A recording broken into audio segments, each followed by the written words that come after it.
I want to move forward with this, but do you think a bad insulation in a 2x6 frame combined with an XPS R5 outside gets you to that number?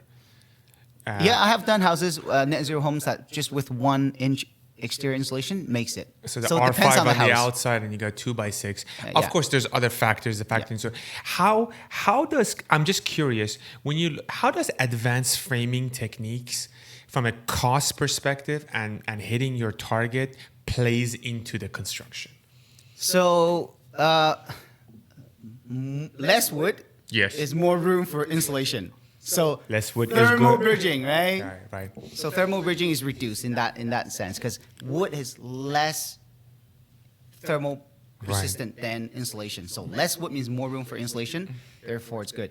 And wood nowadays, well, maybe 6 months ago, it was expensive. Like OSB was so expensive. If you want to get into the builder's heart, pitch him on advanced framing technique.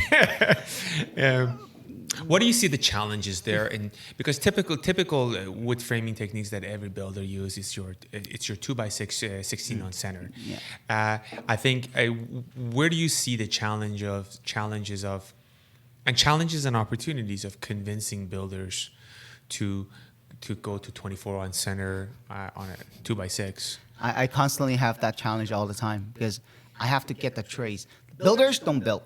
In general. Builders don't build. Yeah, you're right. Builders don't build in general. Who does the building? The subtrades. Right. So who's going to give them the most resistance? The subtrades. So if the subtrades is open-minded, they understand advanced framing, then it makes things a lot easier, right?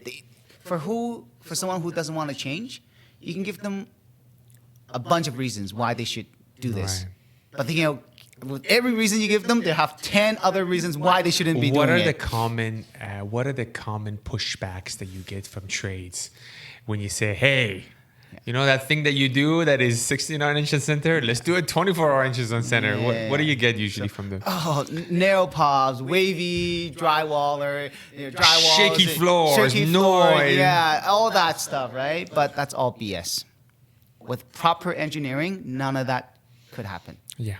So again, it's about your desire to try new things and actually learn. Everybody can drive a car, but not everybody drives well. Yeah. Where do you think, in your opinion, where do you turn the tides when it comes to this mindset? How do you make them see that aha moment that, holy crap, Jack is right. Maybe I should consider advanced framing technique. Because you have converted, I'm assuming. You have you had non-believers that you have converted, right, Jack? We have about not many GTA builders, but London area. All those Portuguese and Italian framers, you better know your stuff, otherwise they will curse One you out. day they'll need. We have about 40% of our builders who's doing advanced framing. So advanced framing is anything more than 16 inch on center. Yes, sir. There's not just 24 inch on center. There's also 19.2. Okay. So 19.2 is also considered advanced framing. I didn't know that. Thank you for that. So.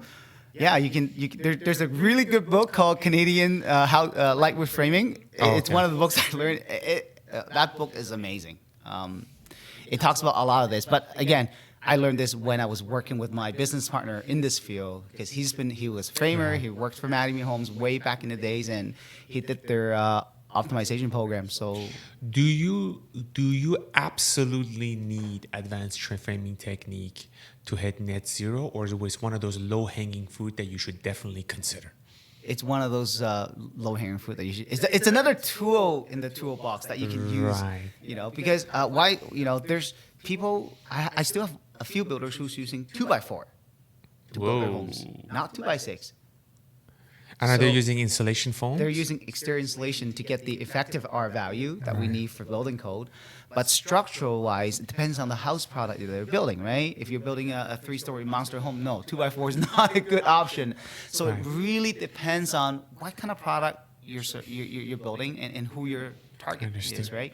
Because people always say I will only build a house with OSB, but there's people who's building houses with just wind brazing. Okay. You don't need OSB. All right. So that's when you can talk to someone who actually knows about house construction to actually do cost savings. Because back in the days, and when I say back in the day, 6 months ago, OSB was much more expensive compared to XPS. Yes. So what that means is we can eliminate the OSB, put in wind brazing, and then use that money to buy rigid insulation, the XPS. You'll have a much better wall, 25% more energy efficient wall, plus you save a heckload of money. Okay. So that's what optimization is. You actually make money by doing optimization, which is what the builder wants to hear. Exactly.